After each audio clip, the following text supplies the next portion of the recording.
I don't even remember how we start this. We've been so long. How's it going, guys? Welcome to the Good, the Bad, and the Ugly. I'm sitting here with Danny and Trevor, and we are back. It's been about a week since we've had our last podcast. It's a lot harder to get together than you think it would be. It's like when we started this, it was all, oh man, we got a schedule. We'll do this once a week. No big deal. Well, it was new too, so we're like super excited about it. Yeah, I mean, we're still excited about it. Don't get me wrong, but it's just we're just concentrating on our New Year's resolutions instead of this New Year's resolution. I mean, when it comes to life just happens, man. It's so hard, especially with three people. It's like you got to coordinate with three different people. Trevor's got kids. Danny's got a girlfriend and job that sends him God knows everywhere. knows this whatever. Yeah, I'm the constant here. Yeah, I'm the constant. That's why we do it at my I'm house. always ready to go. In fact, I sit in the studio. I literally just sit here all day, every day, and wait for them to come over. Don't you play video games in here too? So Yeah, no, this is my home. But so this episode's actually just going to be a little roundtable style. We're just going to talk about kind of what's been going on, things. We can make it political, we can make it not political. It's just going to be a fun one. So no topic today. It's just going to be the good, the bad, and the ugly of our lives. so ugly. Let's start with the biggest news. Obviously, the Super Bowl. Some people would say the biggest news. I would say it's the biggest news. That was a good lot one. of people watch it. Patriots, Eagles. Tom Brady going for his 6th Super Bowl win, 6th ring, and the Eagles stomped all over that, huh? Thank God. So, what do you guys think? What did you think of the game? You know, it's funny. After the game, my dad texted me. He said, "This reminded me of Big 12 football because there was no defense whatsoever. Yeah, There was that one was punt. the weirdest Super Bowl of all time. No defense. They punted once. There was the only whole one. game. Yep. Of course, there was 2 turnovers. So, I mean, one was like legit turnover. One was that tip ball by Alshon Jeffrey Right, that was picked off. Which, I mean, he got intercepted at the 2-yard line. It's still an interception, but I mean, Yeah, the whole craziness of that game was just everything about it.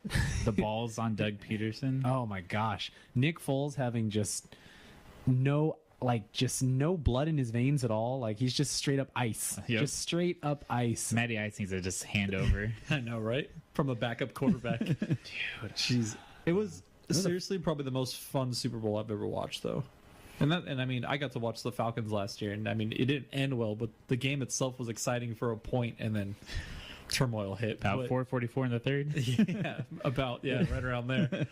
But the game itself was just so exciting. I mean, the fact that they went for it on 4th down so many times is blowing my mind. That was so much fun. Nick Foles is out catching Tom Brady. Did you guys see the little audio clip they had of Nick Foles and how he had called the play, basically? Yeah. I saw that on Bleacher Report today. The coach was like, yeah, let's do it. It was like, talk about confidence. And you're going up against the Patriots. And like faith in your player, too. I mean, to actually agree with it. Completely the difference between the Eagles and the Falcons of last year is just the Falcons saw it falling away and they were freaking out because they were playing the Patriots. And the Eagles were like, forget the Patriots. We got this. And just plowed through them. Yeah, that was crazy. I mean, they fell behind. They were down by a point, and at that point, so many teams that play the Patriots go, "Oh God, we're done." Yeah, and they just nutted up and won the game. Well, that's why that 4th down play on they're like own 38 or something like that. Little like they barely got the first down to earth. Oh, right. Yeah, towards the end of the game. Yeah, that was the biggest play because if they don't get that, then the Patriots are going to win because they're going to not. Knock out the clock because there's like 4 minutes left at that point. That was huge. So there's no way the Patriots would punt it after that. Yeah, it was a great game. And that was New England's own bread and butter because they always go for on 4th down in those kind of situations. Right. Didn't it feel like the Eagles were out-patrioting the Patriots the whole game? Yes. Yeah, it always feels like the Patriots are writing some kind of drama, too. We were talking about this as we're watching the game, like as they kept getting pushed back farther with less time and, more of a deficit. It's like, oh, this is exactly what Tom Brady wants. He wrote the story so that it's more epic than last year. I think that's what everybody was thinking, though. It's like, because you can't count them out. They've always been, for being the best team, they're always that underdog trying to come back late into the games. Well, shoot, it was 4th and 10 at their own 8 or something like that on the last drive, and they still converted and got to the 50-yard line to throw a Hail Mary. It's just like, yeah. And the way that Hail Mary got tipped, I was like, oh boy, that's going to get tipped right back into Dorsett's arms, and he's going to walk into the end zone. We've all just seen it too many times. Yeah, then they're going to get the 2-point conversion. And we know they could do that in the Super Bowl. Yeah, I'm done talking about this already. This is a poor choice. But, so the crazy thing, too, like that news that came out about how McDaniels is basically guaranteed to be Belichick's replacement now. That's why he's staying with the Patriots. As a Titans fan, that was just the greatest news ever that he's friend the Colts. He was like, Yeah. So that's crazy. Like that, he had a whole bunch of assistants already signed. Like he fucked a lot of people over by doing that. Well, what's nice for the Colts, at least, they're still going to allow those coaches to still coach the position that they signed up for. How'd you like to be the head coach that's coming in after that, and he's already got his assistants already picked? And his defensive coordinator at that. Yeah. I mean, an important position for the coaching staff is already filled. Yeah, I don't know. To me, that was a little shady. I don't know. A Very, little? very Patriot. Very Patriot, yeah. Yeah. Better than you. I mean, to be fair, anytime the Patriots have a chance to screw over the Colts, they're going to. They hate the Colts. Well, that's one of the biggest things that they're talking about. Robert Kraft's like, no, don't go there. Like, fuck those guys. Exactly. Because weren't they the ones that started the whole Spygate thing? No, the Deflategate. Deflategate. Yeah. Was it Deflategate? Mhm. Are you sure? Yep. Yeah. I thought it was Baltimore. Spygate was the Jets. Yes, you're right. You're right. Yeah. You're right. There's so many scandals. I think Baltimore agreed after the Colts called them out because it was the Colts that played the Patriots in that AFC Championship game, and then Baltimore's like, "Oh yeah, when we played them too." It was like mushy balls. Gotta watch out for those The mushy case of the balls. mushy It's balls. gone mushy. Man, that's what it should have been called. mushy ball gate. Could you imagine like sports anchors and people having to say that? And we're back to week 6 of mushy ball gate. Oh, Man, that'd be great. be awful. So what sports do we go to now? Now that football's over, what are we watching? Baseball.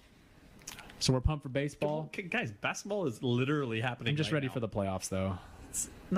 Okay. You guys are Warrior fans, so your season doesn't start until the playoffs. A lot of teams' season doesn't start till the playoffs.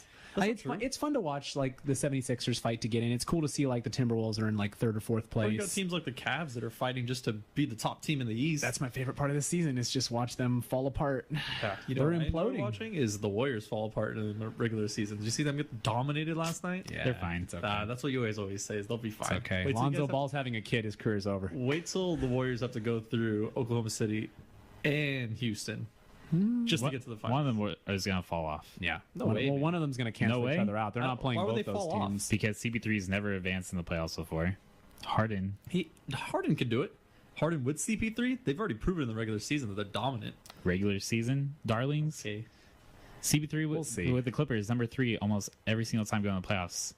How far have they? It's a different team. Well, it's still the same players though. Anything can happen. That's all I'm saying. Anything can happen. But that's his argument as well, though.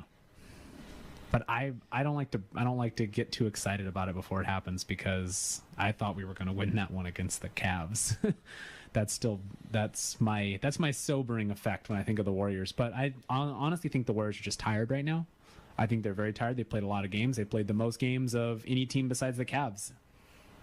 I mean, they're exhausted. They're ready for their break. And they're wearing it. All-Star break. And they're wearing it a Feels lot good. better than the Cavaliers are because the Cavaliers are falling apart now. That's front office issues with not re-signing Well, people. The but- Cavs team went to shit as soon as they got rid of Kyrie. I mean, that you can't replace Kyrie with somebody else and imagine the team's just going to magically work. It's just not. And then signed Derrick Rose and Dwayne Wade, two 33-plus old stars. The Cavs fell apart the minute that whole offseason went through. It was over. Yeah. It fell apart once Gilbert, the owner, got rid of the GM. Got rid of That's Griffin, when it that was it. Because he was that nice buffer between the players and kind of just all their. Because there's a lot of personality on that team, obviously. The worst part is knowing that LeBron's going to leave. So Yeah. how do you fix it? You just Where's he can't. going to go? The Lakers already said that they're not going to pursue him anymore. So Yeah, they're going for Chances are Clay and it's like- Kawhi in 2019. yeah. So I don't know. Like Clay's leaving. Okay, who can reasonably grasp at LeBron? Where's a place that he would like to go to win? Well, he's not going to come to the West. Yeah. He just won't. I guarantee. He's too much of a pussy to come to the West. Exactly. That was in my head. He wants to go to the finals every year. We Unless know he that. can pull some kind of craziness to end up on like the Spurs or something. I don't think they have the money for it though. They don't. But They'd have to something dump could happen. so many people. They'd have to get rid of. They'd have to find someone to take all. Well, they have the team that could do it because they have so many veteran players that potentially might not be here next year. Yeah. So if they got to dump, they can dump, I wonder where he would go. and they have the bench to where they can dump. Dude, if he people goes to there, too. Philadelphia, I'm going to be pissed. I was gonna say if I was him, I'd go to Philly. that would be dope. It'd be a fun team, though. I like that team. I was watching them last night. They're a fun team to watch. Yeah, Philadelphia's a fun team to watch. Ben Simmons, man, that guy, that year off he had really changed him. when he was injured. Yeah, but I mean, you still get to 'Cause I still get to was- practice. You still get to work out with the team and stuff like that. Could you was- imagine him? Like Yeah. he wasn't going to be this player he is now last year. Because when he was at LSU, I was very skeptical. Yeah. I was like, ugh. Very me player. It's like, Very, yeah, yeah. he's technically a rookie this year, but He's not. You could tell. Yeah. It's just like in other sports, like in football, when rookies come out and they're super skinny and stuff like that, and the next year, after working out in the actual NFL system, they're like completely different people. Mm-hmm. Unless they're taking certain drugs that they can kind of take. Yeah. We just look the other way. Man, I had a big question I was going to ask that was going to get us into something. What were we talking about a second ago? Basketball. The head coaching thing with the Patriots. Yeah. Oh, loyalty. That was going to be my question. Or lack thereof. Oh, or lack thereof. Yeah, of course. But so the definition of loyalty. Danny, you got the laptop. So with loyalty, in sports, that's a big one. Just loyalty in general, because you're getting so many people that are leaving teams and people are getting mad at them for leaving because they're not loyal to their team. But then do you stay loyal to your team even though it's a business? So with sports, you look at it one way. It's like, okay, like Michael Jordan, he was with Chicago forever, so he was loyal to that team. But I mean, towards the end of his career, he did his thing, but he was loyal to till they were pretty much done. It's like, okay, we're done. We're not doing this anymore. But like personally, so like us, we're loyal to our jobs to a fault sometimes, where you're stuck at one place for so long because you feel like you have to be there. And then in the head coaching position, same kind of thing. It's their job. How loyal do you have to be to someone or to something before you're okay with separating? What do you guys think? In sports, there's little to no loyalty, because why should a player be loyal to a team that could just get rid of him like nothing the next year? Mm-hmm. Like, especially in football. Football's the biggest culprit, because those contracts are basically not even really guaranteed after a certain point. Then they just drop you just to save money, to save a few $1 million. Well, let's look at it like so we've talked about this before way back in the day. Or did you get the definition? Yeah. Definition is a strong feeling of support or allegiance. Yeah, so we've talked about this before with Kevin Durant. That was a big one that we had a podcast ago. We talked about his loyalty with OKC when he jumped ship and went to the Warriors. Mm-hmm. Everybody hated him for it. There was newscasters and stuff like that saying that he wasn't loyal and this and that. And I was one of those people. I still to this day think it was a silly move, because I see the loyalty side of things, but obviously on the business side of things and player perspective wise, it was the best move for him. He's obviously in the right spot, but should loyalty play a factor in people and the decisions that you make? I think it does in some situations, but not all. So and it's person dependent for sure. Yeah, and relationship dependent and too. winning dependent. Yeah, that's also true. Well, what about in life? Like Trev, how loyal do you feel to your job at the moment? Oh, extremely loyal. I mean, I'm still there. Extremely loyal. I'm very extremely loyal to my job. I love my job. I would never leave it. Yeah. But if I was being offered more money elsewhere, I would definitely leave. Right. So it all comes down to it comes down to bettering yourself. Your brand is you, and if you want to better your brand, then there you go. And on top of that, if somebody thinks I'm worth more money, absolutely, they're also betting on you. Yep. Right. Isn't that some kind of preemptive allegiance or loyalty to you by thinking, okay, I think this guy is worth this much, or I think this person is worth this much of an investment? Isn't that some preemptive loyalty right there?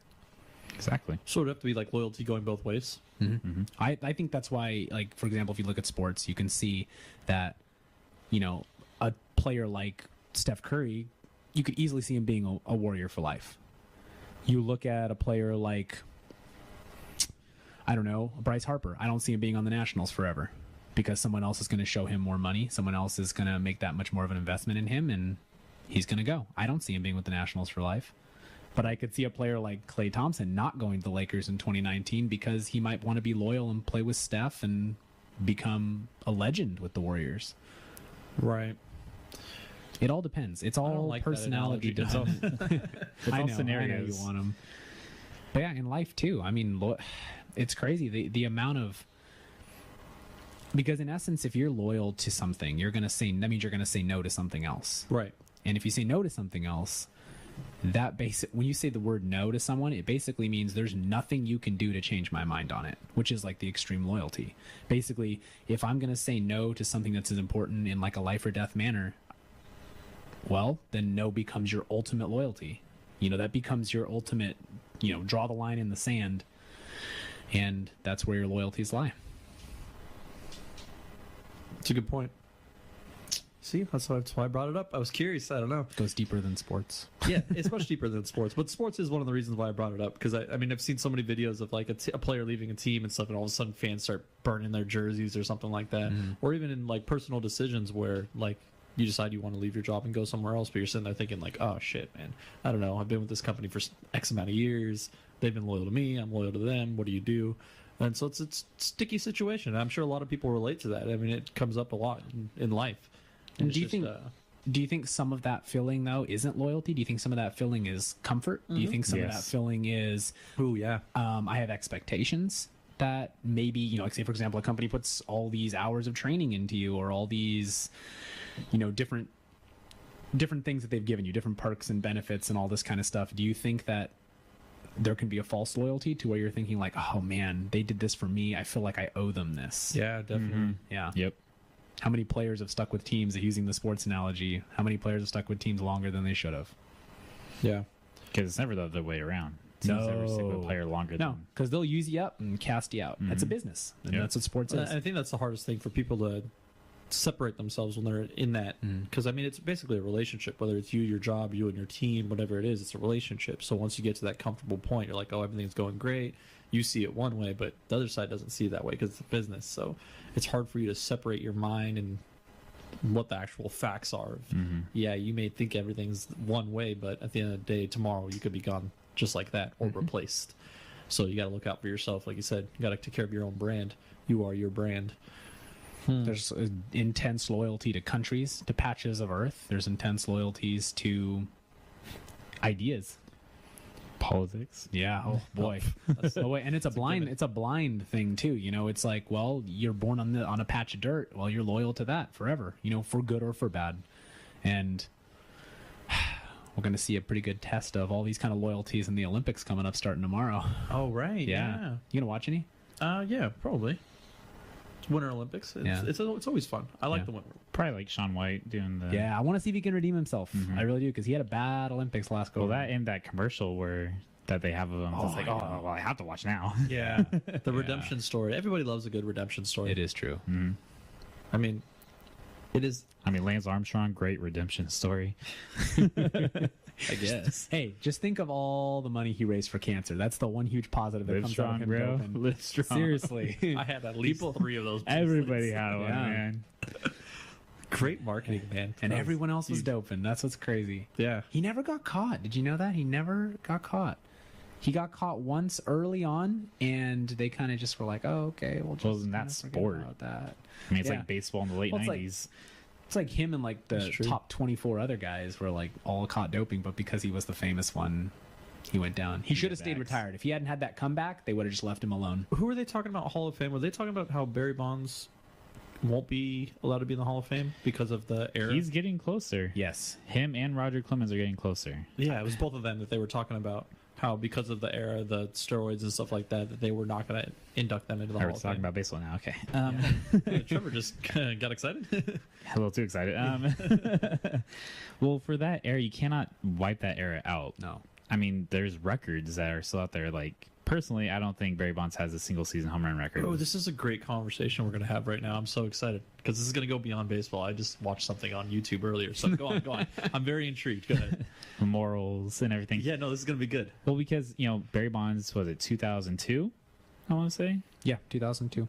Or 2000. I can't remember if it was 01. 01 or Google it. I think it's 01 because it's 01. 98 is when Mark McGwire and Sammy Sosa chase Roger Maris. That was 98, right? Yeah, 98 was that year. So Mark only had the record for 3 years, I think. So I think 01's right. Yeah. He hit 73 home runs in the regular season, surpassing Mark McGwire's 70. I saw 2 of them. He cheated. We get it. And Roger Maris, in 1961 hit 61 home runs to beat Babe Ruth's record of 60. Right. The last legitimate year of the home run. No asterisks. No asterisks. Got it. So that's why a lot of people, including myself, consider Roger Maris still the home run king as far as the regular season or single season record holder, because there's no way Sammy Sosa, Mark McGwire, and Barry Bonds all passed that 61 mark, did it legally as far as not doping. Okay. And also Barry Bonds has 753 total home runs or 755. Yeah, it's like I think it's 760s and all. 762, I think might be the number. I'm throwing about crazy numbers out right now. So I I think hope everybody's got a paper and pencil and paying attention to what's for going how many times I got it wrong? Yes. Please write it down. 762. Okay. So I got on my third try. And in baseball, you hit 3 strikes. Hey, man. Hey, once out of every 3 at bats you get a hit, that's great average. Amazing. Okay, That's Hall of go Fame. on with your story. Anyway, 762. Past Hank Aaron, I think he had 755. Yes. Okay, so that's where I got 755. So Hank Aaron was a legitimate home run hitter, averaged like 25 to 30 home runs every year for like a 20-year span. So that's how he got that number without drugs. And Barry Bonds obviously took drugs. You know, he was never caught. But come on. Right. Not a lot of people were caught. Like, there's a reason Rafael Palmeiro. Well, that was the doesn't thing get during any- that era. That was just the story I hear about Barry Bonds is that he was taking on because everybody else was taking him. It wasn't that he needed him. It was that okay, Well, he was going to be in the Hall of Fame regardless. He was a 40-40 player. He was an amazing Exactly. player. Unbelievable batting average. That's what people don't realize is he was Speed and power. unbelievable hitter. and that was the thing for average. That's everybody's go-to with him is that he was already unbelievable before that. So once he had to start taking it because everybody else was doing it, it's like, why wouldn't you? I mean, if we were in that same situation, we would do the same thing. Here's my argument on it.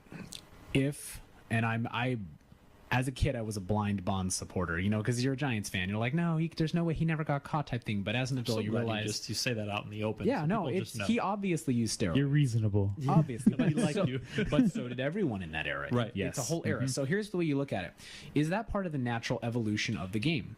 Because looking at it, there were a lot of players back in the early, pre-1920, like we're talking like George Sisler batting 422 and Rogers Hornsby batting, 424 or some ridiculous amount.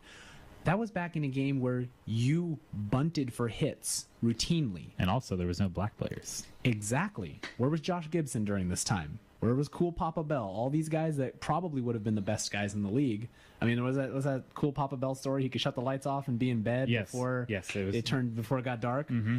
But I Speed thought of that light. was Muhammad Ali. yeah, he probably He stole used that.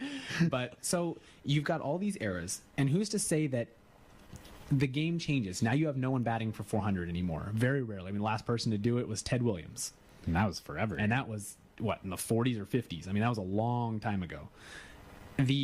The idea that the game goes through progressions, where the fans are clamoring for one thing or another. If you wanted to get paid and you wanted to make the most bang for your buck in your prime, it was you hit home runs.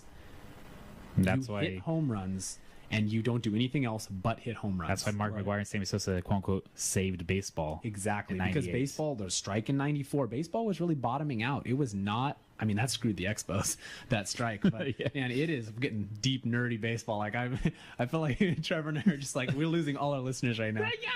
Yeah. I was about to leave. I was Yeah. just gonna let you guys have your Oh, you got a moment. big old guys- smile. I'll be back in a few hours. But I really think it goes through progressions to sum it up. I think that, for a certain amount of time, we had the stolen base was the sexy thing. In the Rick 70s Anderson. and the 80s, it was a huge thing to steal bases. I mean, you had Maury Wills and Aparicio just stealing ridiculous amounts of bases. And the stolen base isn't a sexy stat anymore. I mean, you got guys like Billy Hamilton that just rack up huge amounts. No one cares. Now, Truth. would you say that baseball is more of that star pitcher era right now? Now that we're not really caring about the home run, or are the home runs back? I think where baseball's at. Last year, the home run was back. The scores were insane. Are they building smaller parks now? Not necessarily. You take Yankee Stadium out of the equation. They've always kind of had those same dimensions since Babe Ruth built it. I'm not trying to jump into Please, your guys' please. conversation. I think it's the golf effect where athletes are just getting stronger and bigger and whatnot. So you're hitting it a lot harder, a lot Naturally, further. yeah. Naturally, yeah. Yeah. Because look at golf. You're going from people that were driving at 250 on average to around now. I think it's statistically is averaged out to where it's almost like 280 on average now. And that's average across the board, not top hitters that are hitting it 300 Yeah, not plus the every Dustin time. Johnsons or Exactly, anything, just average across. That's the to do board. with technology, though, as well. The Quite a bit, clubs, yeah. the ball, that has to do Quite with a bit, but they've done studies to where the average between a newer club and an older club isn't really that far of a distance. Do you gap. think it's training and the ability to have all this technology for all these sports, baseball, golf, everything? Do you Football, think I mean, just look at that ability to have that kind of log where you can go back and enhance your swing just by looking at what you're doing wrong? Yeah. And that wasn't available in the 30s Yeah, and with 40s? technology, like you said, it's huge. I mean, golfers now have golf trainers now where they do certain workouts to enhance their swing. And that's the evolution of the sport, kind of like you were saying. Well, so now the sexy thing for baseball is the scores, the home runs. Do we not think that people in past eras, if they had the ability to use steroids, if you had a special serum that you could put into your veins, Michael's or your special butt, stuff. Yeah, you know, Secret like it's stuff. Secret yeah. stuff. Do you think Babe Ruth wouldn't be jamming that needle into his ass and fucking hitting 100 home runs? Like, probably getting rid of that cigar out of his Yeah. mouth and actually focusing on it. Exactly. So it's like we go through these huge swings when a certain stat is sexy, and everyone's looking for that advantage. I don't care what those were the pure days of the game. For any sport, it doesn't matter. People are always looking for that advantage. Well, I mean, what do you have in the 70s? Guys were throwing Doc Ellis or whatever his name was through a no hitter high on coke. Yep. Or crack or whatever it was. The part about it is, I mean, like the main thing you said earlier was that building your brain and stuff is as the game evolved. I mean, marketing evolved with it, so people were getting paid more. So I mean, at some point, you have to look for that advantage, like Danny was saying. I mean, look at UFC with John Jones. He needs to do what he needs to do to have that advantage, and obviously, he probably doesn't need it because he was already pound for pound the best fighter in the world, but to keep himself on the magazines and talked about, he had to take that little bit of advantage, and he got caught for it. But unfortunately, it's like that in almost every sport. Is somebody's looking for that little bit of advantage, especially when the person next to you is just as good, if not better. So you have to do what you got to do to keep up. Well, the problem... It's a lot of pressure, is what I'm basically trying to say. Well, the problem with baseball is that the older fan wants it to be pure. Right.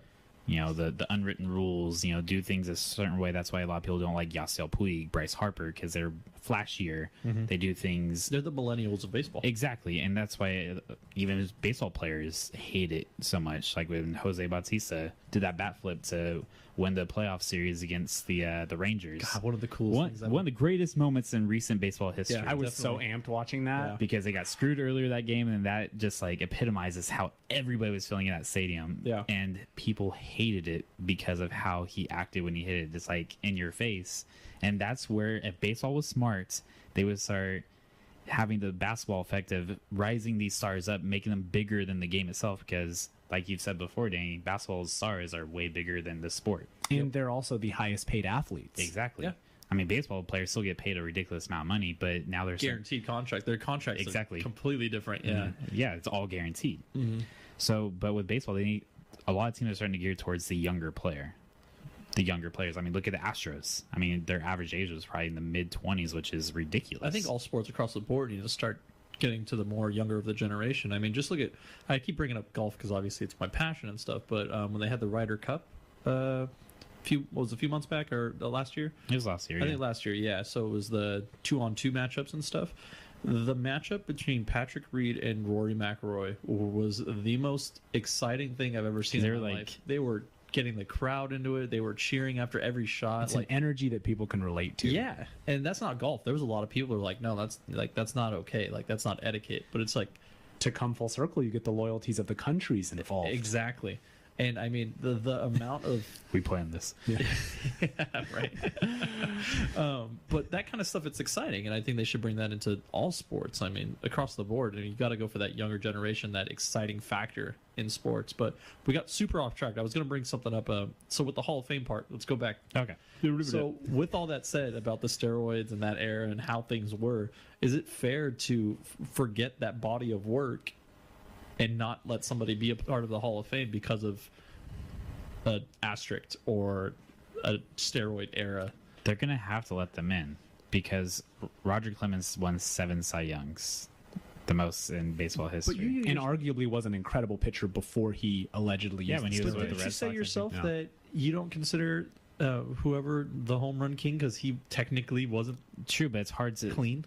I may not think that, but it's still in the record book. Yeah. You cannot argue with the actual MLB record book. Because that is that is arguably, the MLB statistics are arguably on a level with the Bible.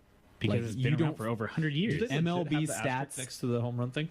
I don't think Is that like an actual thing, or do they people just say, think "Oh, it's an people just asterisk say because that. of the era"? I think people just say it. Okay, so it's not actually. But there. I don't I've think- always wondered that. I don't think you can exclude those people. I don't think you can, because you're fucking over a lot of people that might have accomplished things in that era legitly. there might have been athletes in that era that did things legitimately and are being sort of pushed down because you Ostracized. played in the steroid era. Right. And they're going like, what the hell, guys? I just happened to play at this time. So here on the flip side, that's just steroids. That's just using for PEDs, whatever. You're trying to get that advantage. So what if on the flip side, it's something morally wrong they do? Like let's say you find out Kobe Pete Bryant- Rose. What? Yeah. Go on. He cheated the game, was gambling on his own teams and everything, but, so they banned him from baseball. If you know baseball, you know the story. But it just came out recently that he was raping, like, underage girls and stuff like that. God, everybody. Jesus. And so now it's just like, okay, we were thinking about bringing you back and let you be in the Hall of Fame because he has most hits in MLB history, over 4,200. Incredible. And then- Probably one of the best hitters ever. That's Probably one of the best players ever. Ridiculous. And then this came out about him? And this came out, so everybody's just like, ooh, never mind. Like, That's exactly what I mean. So a situation like that. So does your body of work stand alone to yourself? Are you and your body of work one and the same, or is your body of work one thing, your stats and everything, and then you yourself something else, your personality? So It's like T.O. Are Harvey Weinstein's movies over here and his personal life exactly over here? or is your touchdown celebrations over here, but your amount of touchdowns over here? That's are you an asshole to everybody, but you're an amazing player over Exactly, here? the T.O. effect. Look how long it's taken him to even be in consideration, but it's because everybody considered him. He was team only eligible killer. after last year. I'm just saying, but the argument for him not even being in the talks was that he was a team killer and that he had too much drama behind him, or Ocho Cinco, Randy Moss, Well, those same kind with of Moss. players. Moss was even arguably worse. Exactly. So And Like, he made it in. Is it a get back to your question? Is it we're still going off topic in this one, but is I it told you I was excited about this. is it morally what you do specific? So for Pete Rose, if we're going to take that example, the gambling on his own team, I think it's going to be the same thing like the steroid thing. If they just gave enough time in between, enough people feel sorry for him, he's one of the greatest players of all time, he gets in the Hall of Fame. You introduce something that is so much morally wrong than gambling. Like gambling is like, right, Uncle Petey over We there. all did But it. this one's like, oh yeah, Uncle Petey's fucking underage girls and raping them and stuff. Yeah, no, sorry, that's Uncle Petey's going away for a long time. Because I was always hoping that Pete Rose would get in. Yeah, me too. But what does that have to do with his body of work in the sport? It's perception. It's perception, and it's also part of the penalty you pay when you do something that horrific. I agree. I am not saying that that's okay. But I get what you're saying. It's like saying, okay, the music of this band, let's say the music of AC/DC is like, turn somebody out. unbelievably incredible, unbelievable, the greatest music of all time, unbelievable. But let's say you find out that Angus Young was molesting a bunch of groupies and all this kind of stuff. You do that kind of thing. It's like, okay, his music's incredible and we're all going to listen to it, but as a person, music kind of gets a pass on that. So the Music, it's like, okay, well, it's the lifestyle. Led Zeppelin, I mean, they have songs that like worship the devil, playing backwards. I mean, They stole songs too. Yeah. That's what's crazy. Well, same thing like with the movies, like you said, Harvey Weinstein. Like, are we not allowed to acknowledge his movies anymore because of what he's produced some did? good movies. I'll tell you That's what what. I'm saying. What's his name? Some of his movies. I'll look them up. Yeah, let's Google while it. he's doing that? Let's so Google it. the reason I got so excited about this is growing up, I was a huge WWE fan, WCW, WWF, WWE. I was all about that. I still am to this day. I still watch some of it. It's just it's one of my things. It's like the baseball effect. I'm like, man. And I know so much about it. So back in the day, I believe it was 10 years ago. I think it's the 10-year anniversary, maybe a little bit longer. But anyways, Chris Benoit, one of the wrestlers, he, before one of the big pay-per-views, he had a heavyweight match, and he was supposed to be in the pay-per-view and this big thing, and he apparently there's no evidence to all of this. It's still unsolved or whatever. Killed his wife and 2 kids, I believe, and himself afterwards, and it was this big thing. They did this big WWE special on him. Like they did a whole episode to him, and then after that episode, they like took his name away from everything because it looked like he killed everybody. But it's still, like I said, it's all hearsay. It's a Ray Lewis thing. Yeah, nobody knows, especially back in the day when it happened. I mean, there wasn't cameras and stuff like that. There was just really weird text messages. There's a lot of wrestlers that he was close with that have came out and talked about how they spoke with him before it all happened and stuff like that. But the reason I bring it up with this whole Hall of Fame thing is they actually were going to induct him into the Hall of Fame. and they were saying, is it okay for us to induct him and his body of work with wrestling? Because I mean, he was amazing. He's been in forever. I mean, everybody talks so highly of him. He was like the Hulk Hogan of the WWE during his time.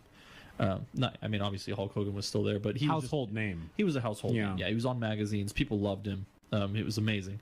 But when it came to the Hall of Fame, it was, okay, this tragedy happened with him and possibly his involvement, but he was such an amazing wrestler. What do you do? I don't remember if they ended up inducting him or not. I'm pretty sure they did, just because, I mean, the wrestling nation really loved him, and because of the case was never really, like, it wasn't, they didn't know if it was him or if it wasn't. They just called it a homicide suicide because that's what it looked like, but there was no evidence behind it.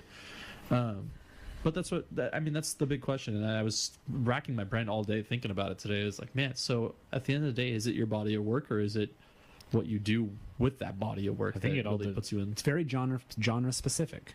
Very genre specific. And it depends on what you actually did too. Yeah. Like I've always rooted against Ray Lewis because I believe he actually committed those murders back in the late 90s, I think it was, or early thousands.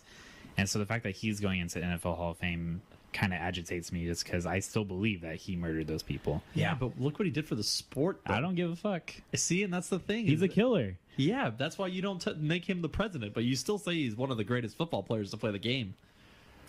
He should never been there though to play the game. See, that's a good point too. Well, people So, complain about Michael Vick. Sure, he killed some dogs. This guy murdered people. yeah, Where's the Allegedly. moral high ground? allegedly. Come on. You got to The say white allegedly. suit had But here's blood the all thing. over it. So, do you go off of what we all know happened, or do you go off of our legal system and say that because he, got away with that, basically, everything should count in his NFL Well, look at career? OJ. I mean, he got away with it too, but it doesn't Yeah. mean that everybody thinks he That was a killed little it. higher profile. Yeah, there might have been a couple of documentaries and movies made on that. Yeah, just a couple. Some of the movies that Weinstein Company has produced, just off the first quick yes. glance at the list: Gangs of New York, Oh, God. The Hateful Eight, Django Unchained, Silver Linings Playbook. I mean, these are all freaking. So do we not watch them anymore? Well, that's what I mean. I'm not going to stop watching Gangs of New York. That's one of my favorite. That's top 10 for me. Are they not Oscar worthy because of what happened? I mean, that's the thing. So, it's where does that moral line? The King's Land. Speech, The Fighter. Bleh. Seriously, Really These are good all movies. Oscar-winning movies. Yeah, that's what I'm saying. So Trev, you're a giant Inglourious movie guy. Bastards. So what? So I mean, you just feel so strongly about Ray Lewis and him killing people. This guy touched millions of people. The problem is with me, I'm very wishy-washy. Zach, Ray Lewis. Zach but and Miri make a porno. We should have known. We should have oh my known. god, that cracks me up. See, man, Trev, you got. I'm not a politician. I don't have to be hardlined anywhere. I can go where the fuck I want. Pick and choose your battles. Well, it doesn't matter now. A politician, you can be wishy-washy too. It doesn't matter. Very true. Just and you can tweet about it. Highest amount of people have watched this. It's the most watched State of the Union address. That's the tough thing for me is because I mean I want to be on one side. I want to be like, all right, so your body of work is one thing and your person, who you are, is another thing. Because I mean, there's some really talented, amazing people out there that do certain things, but doesn't mean that they're amazing people.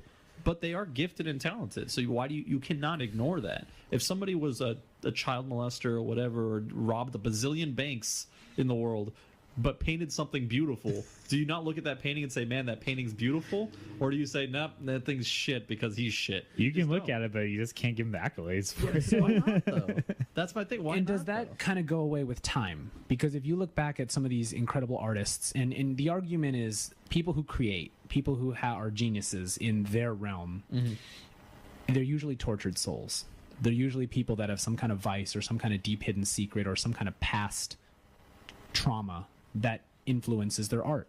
I mean, you look at like Kurt Cobain, horribly tortured, killed himself, created some of the most iconic music of this whole, probably the last 100 years, some of the most iconic music.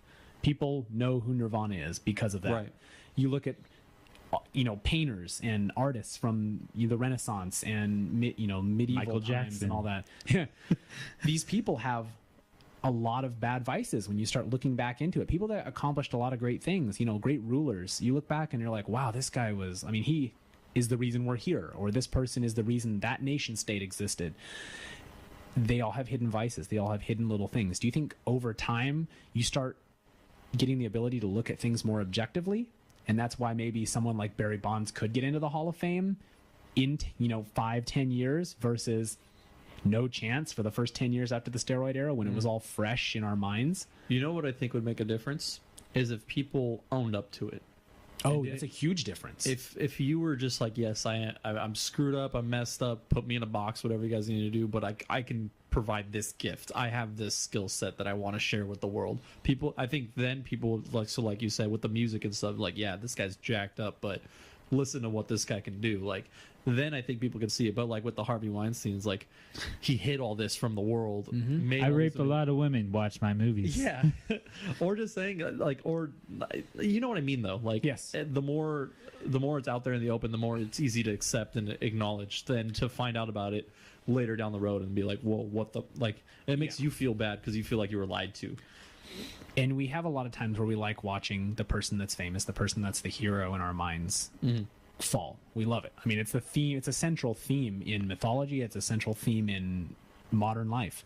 But what we also really like is what you're saying. We like redemption. When people admit that they're wrong, and we love a good redemption story. Yeah. And these are all integral parts of the human experience. So if people fight against that, they fight against this is the road you need to travel on if you fucked up. If they fight against that and they hide it or they deny it, that's worse. And we're like, oh, fuck that guy. Now we don't care anymore. Right. But if someone was like, hey, everyone was taking steroids in the baseball era, and I'm just one of those guys, man. I mean, I was looking up a stat on here earlier that said, like, the average sports career, and it broke it down by sport, but baseball, like, the average career is only, like, 3 or 4 years. The average career. What? Yeah.